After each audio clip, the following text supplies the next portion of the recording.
వికారాబాద్ జిల్లా తాండూరులో కాంగ్రెస్ పార్టీ ప్రచార పర్వంలో దూసుకుపోతుంది. ప్రత్యర్థి పార్టీల కంటే సమావేశాలు, ఇంటిట ప్రచారంతో పాటు నాయకుల చేరికలతో కాంగ్రెస్ పార్టీ ఫుల్ జోష్లో ఉంది. పట్టణంలో కాంగ్రెస్ పార్టీ నాయకులు అబ్దుల్ రౌఫ్ ఆధ్వర్యంలో రాత్రి రైల్వే స్టేషన్ వద్ద ఏర్పాటు చేసిన సమావేశంలో కాంగ్రెస్ పార్టీ నాయకులు doctor Sampath Kumar, Srinivas Reddy, councillor Abdul Razak, Prabhakar Goud, Patlola Narsimhulu, Nayeem Akhtar, advocate ఫరీద్లు ముఖ్య అతిథులుగా హాజరై ప్రసంగించారు. కొట్లాడి తెచ్చుకున్న తెలంగాణను బీఆర్ఎస్ ప్రభుత్వం ప్రజలను మోసం చేసిందని, ఆనాడు చేసిన వాగ్దానాలను, హామీలను తుంగలో తొక్కిందని కాంగ్రెస్ నాయకులు బీఆర్ఎస్పై మండిపడ్డారు. మోసాలు, అబద్ధాలతో ఎక్కువ కాలం పరిపాలించలేరని వారు పేర్కొన్నారు. తాండూరులో యువతను డ్రగ్స్కు బానిస చేసిన ఘనత కూడా బీఆర్ఎస్ పార్టీకే దక్కిందని అబ్దుల్ రౌఫ్ ఆరోపించారు. బీఆర్ఎస్, బీజేపీలు ఒకటేనని, బీఆర్ఎస్ పార్టీ ప్రలోభాలకు, మాయమాటలకు మోసపోవద్దని ప్రజలు ఆలోచించి ఓటు వేయాలని అన్నారు. కాంగ్రెస్ పార్టీ ప్రకటించిన 6 గ్యారంటీ పథకాల ద్వారా ప్రజలకు మేలు జరుగుతుందని, హస్తం గుర్తుకు ఓటు వేసి భారీ మెజార్టీతో మనోహర్ రెడ్డిని గెలిపించాలని వారు కోరారు.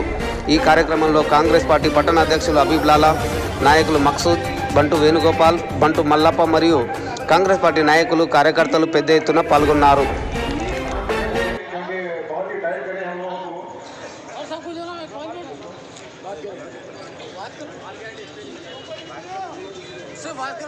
जो बताया है आप लोगों को भाड़ू भाई से लेकर जो है ना हमारे ये इलेक्शन को सिर्फ इलेक्शन की नजर से नहीं देखना है कि आज ये हम एक जंग लड़ने जा रहे हैं 2023 और 2024 में। इसमें लामहला इसमें कामयाबी हासिल करना है। वो किस लिए हासिल करना है मैं आप लोगों को बता दूं। आज तेलंगाना हासिल हुआ, 1200 आदमियों ने अपनी कुर्बानी दी। कांग्रेस पार्टी ने तेलंगाना और आंध्र प्रदेश में अपनी हुकूमतों की कुर्बानी दी। उसके बाद तेलंगाना आया। सोनिया गांधी ने वादा किया कि मैं तेलंगाना देने वाली हूं। उन्होंने तेलंगाना दिया और अपनी हुकूमतें गंवा दी। आज वजूद नहीं है आंध्र प्रदेश में कांग्रेस पार्टी का, लेकिन फिर भी अपनी बात से कभी नहीं हटे। अम्मा तेलंगाना इस्ते నేను బంగారు తెలంగాణ చేస్తా, పార్టీని విలీనం చేస్తా। तेलंगाना नंबर 1 है, हमारे सीएम नंबर 1 है। किसमें नंबर 1 है? झूठ में। इससे पहले सुभद्रा यहाँ पे बोले एक भी सही नहीं कर रहे हो। शुरुआती झूठ है, कुक्कला उंटा कापला उंटा। आ कुक्का ఎక్కడ పోయింది, ఆ కాపల ఎక్కడ పోయింది? तेलंगाना दलितों सीएम जैसा उनकी तेलुगु में बात की, लेकिन जब शुरुआत झूठ से हुई तो इख्तिताम भी झूठ से होगा। आप लोगों का वोट उनके इख्तिताम को पहुंच जाएगा इंशाल्लाह 30 तारीख को। आप देख रहे हैं तेलंगाना का ये जो इलेक्शन हुआ है, ये लिंक है कर्नाटक से, ये लिंक है दिल्ली से, ये लिंक है हमारे देश से, ये लिंक है हमारे बेरोजगार नौजवानों से। ये जंग है गरीबों की और अमीरों की। ये जंग है डिक्टेटरशिप को मिटाने की।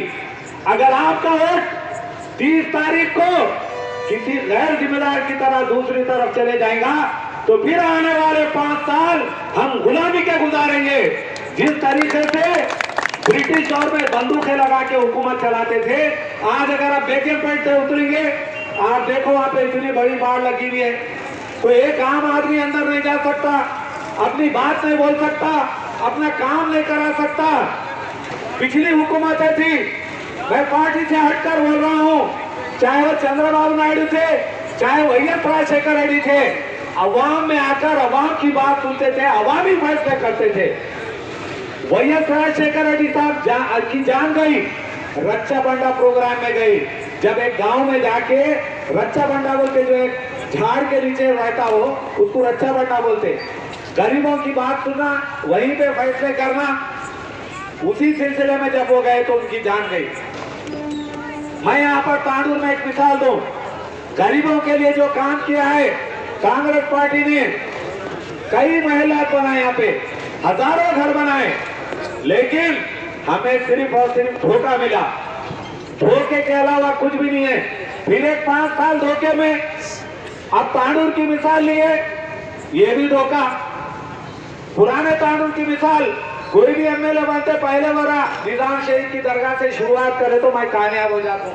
जाते, चादर चढ़ाते, वहाँ पे मन्नत मांगते, अगर यहाँ पे जो है वहाँ से कोटेश्वर मंदिर को जाते, वहाँ पे पूजा करते, अरे मैं अगर जीत गया तो पुराने ताड़ू को सिंगापुर बनाऊंगा।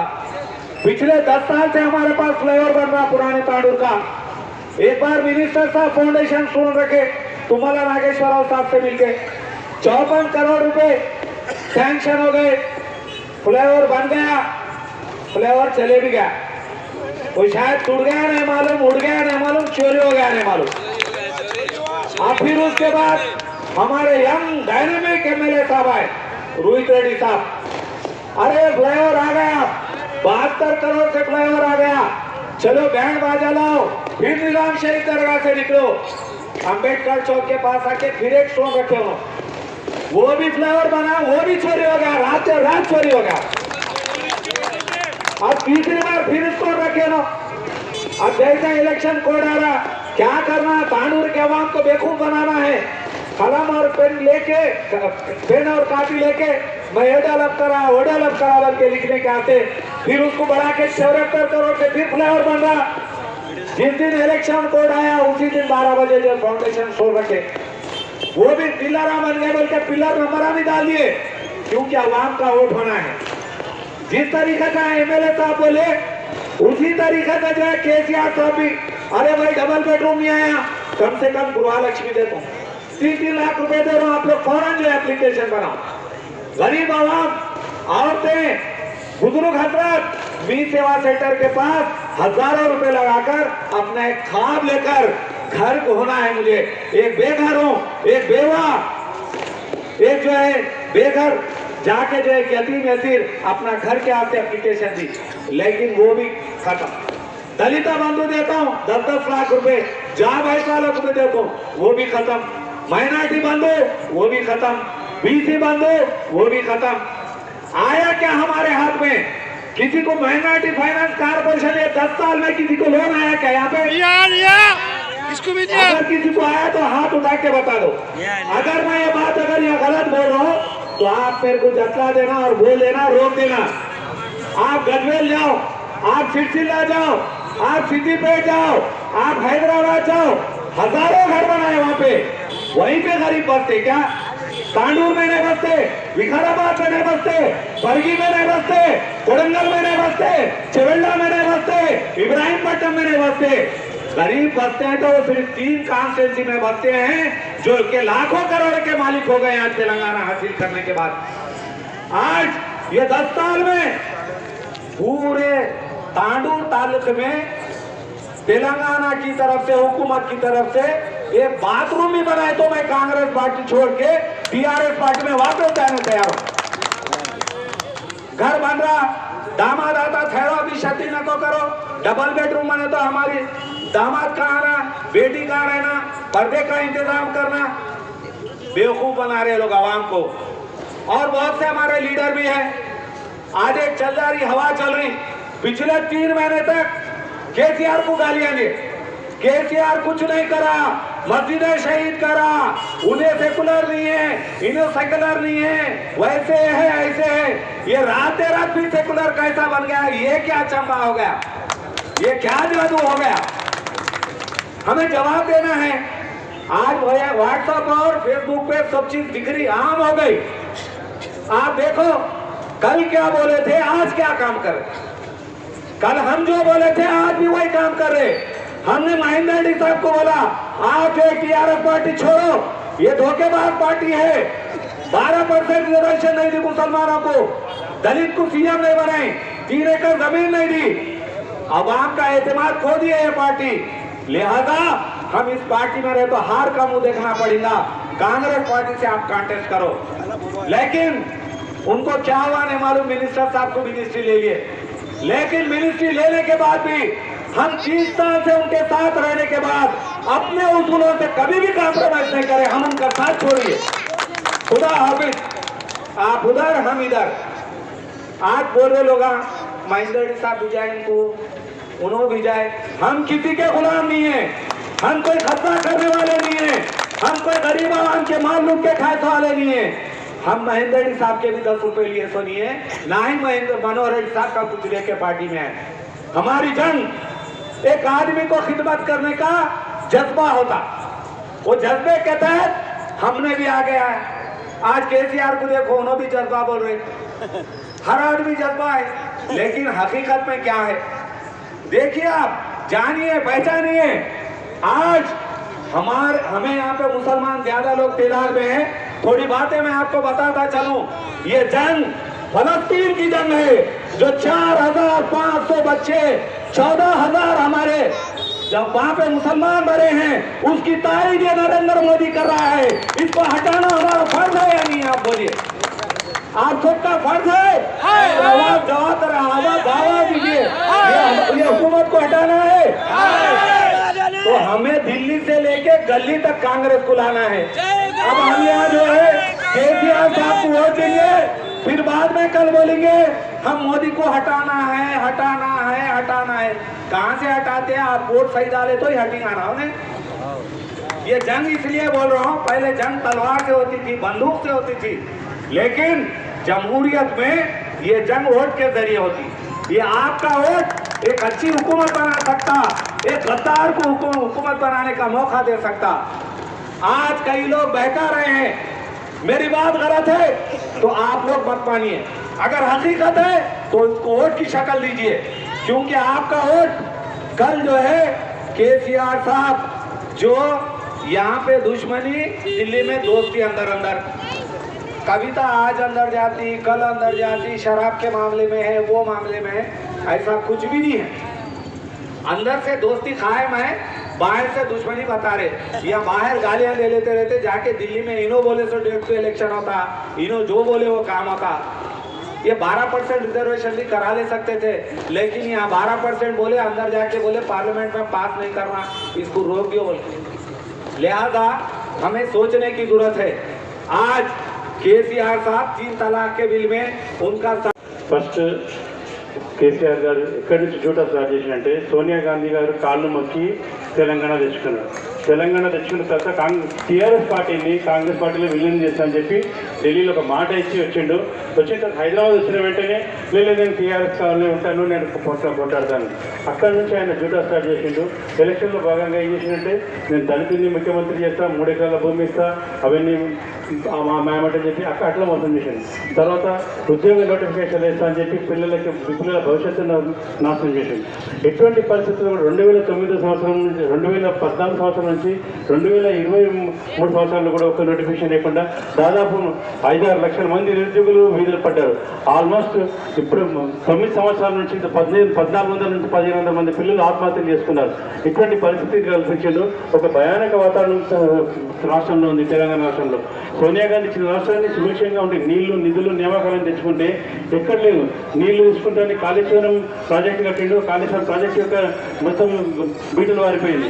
ఆ కాళేశ్వరం ప్రాజెక్టు లోపల దాదాపు 50,000 కోట్ల రూపాయలు అవినీతి జరిగింది. తర్వాత నిధులు వాళ్ళ ఇంటికే నిధులు వచ్చినాయి. నీకు నియామకాలు అంటే వాళ్ళ ఇంట్లో అందరి ఫ్యామిలీలు, అందరి నియామకాలు వాళ్ళకే ఉన్నాయి. కాబట్టి ఇటువంటి పరిస్థితి ఉంది. కాబట్టి వాళ్ళ టీఆర్ఎస్ పార్టీని, తర్వాత కేసీఆర్ ఫ్యామిలీని నమ్మే పరిస్థితులు ప్రజలు లేరు. ఈ 30వ తేదీ లోపల కాంగ్రెస్ పార్టీకి ఓటేసి బ్రహ్మరథం బట్టి మీరు తాండూరు నుంచి ఖమ్మం వరకు ఒకటే గాలి వీస్తుంది, కాంగ్రెస్ ప్రపంచం వీస్తుంది. ఆ ప్రపంచంలో టీఆర్ఎస్ కొట్టుకుపోతారు. టీఆర్ఎస్ పార్టీని బందబెట్టి కాంగ్రెస్ పార్టీని బతికించాలి, కాంగ్రెస్ పార్టీని గెలిపించాలని కోరుకుంటున్నాను. अच्छा रखा गया है, क्योंकि आप लोगों को भी इस जलसे की अहमियत मालूम होना चाहिए कि जलसा क्यों रखा गया है। पिछले 10 साल से हम लोग जब तेलंगाना हासिल किए, उसके लिए हिंदू, मुस्लिम, सिख, ईसाई, जिसके लिए कई लोग अपनी जानें कुर्बान किए। 1500 लोग जो नौजवान थे, हर तबके के लोग अपनी जानें कुर्बान करने के बाद ये तेलंगाना हासिल किया गया। उसके बाद हम लोग जनाब केसीआर साहब को वोट देते हुए आए 2 बार। 9.5 साल गुजर चुके हैं और जब कभी भी इंतखाबी जलसे होते हैं हमने भी टीआरएस पार्टी का साथ दिया। मैं भी 2 बार टीआरएस पार्टी से काउंसलर बना, किस भरोसे पर कि अवाम के साथ इंसाफ होगा। और किस तरीके का इंसाफ होगा कि उनको बुनियादी सहूलतें दी जाएंगी। जिस लोगों को, गरीबों को सर पर छत नहीं है, उन्हें डबल बेडरूम दिया जाएगा। उन नौजवानों को नौकरी दी जाएगी। जो बेरोजगार हैं, हर घर को नौकरी दी जाएगी। ये उनका इंतखाबी वादा था, उनका मंशूर था कि वो लोग हर घर को एक एक बच्चे को नौकरी देंगे जीतने के 1 साल के अंदर। जबकि 9.5 साल गुजर चुके हैं, आप लोग यहाँ पर इतने लोग मौजूद हैं, किसी एक घर से एक आदमी को, एक नौजवान को नौकरी मिली? हाथ उठाकर बता दें आप।